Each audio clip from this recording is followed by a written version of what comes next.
I've been asked how to prune Nepenthes so many times I thought I'd give it its own video. It's very simple, but if you don't know, you don't know, right? So today I'll show you how to do it in 2 quick, easy steps. I'll demonstrate it for you, I'll explain why and when it's a good idea to do it, and what will happen to your plant after you've pruned it back, and what will happen if you don't. Let's get started.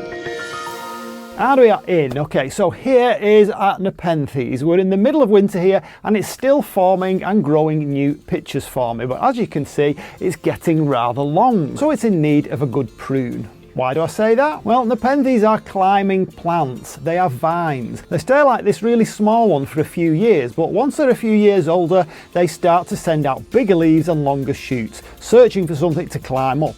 They also love to be moist at the roots but not wet, so we tend to display them in a hanging basket because the pitchers are more visible and the pots will drain more easily. But that leaves us with a problem because as they start to vine, they've nowhere to go. So we can prune them back, but there is another more important reason to prune them, which I'll tell you after taking you through the 2 quick, easy steps.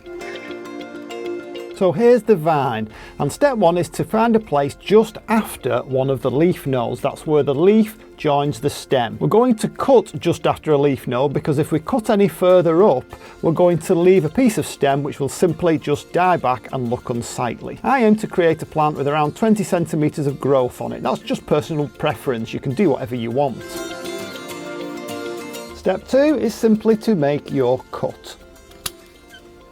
Now if you're being extra correct about it, you can sterilise your snippers beforehand. I really do because I like taking risks. And that's all there is to it. So in addition to aesthetics, the other reason for pruning Nepenthes is that it encourages a new shoot to form from the point of pruning. So just here you will get a new shoot shooting off out into another direction. You'll also get what we call basal shoots, which come from the base, as you would imagine, of the plant, usually beneath the surface of the media, and they'll start to grow up through the media. Doing this will give you a bushier, more compact and pleasing plant to look at. The basal shoots and the shoots lower down are more likely to form pitchers, which is what I want. That's one of the main reasons for doing it in the first place. Do you have to prune them? Of course not. You can leave them as nature intended and give them something to climb up or along, providing you have the space. Then maybe you'll get to see the very different upper pitchers or the not so pretty but weirdly fascinating flowers. But be aware that if you allow a plant to put all its energy into climbing and blooming, it won't be quite as likely to form pitchers for you for a while yet anyway. As an extra bonus for taking the snippers to it, the prunings you've taken make brilliant cuttings for rooting, which you can do in 1 minute if you know how to. But if you don't, fortunately, this video up here shows you how. I'll see you on the next one. Bye.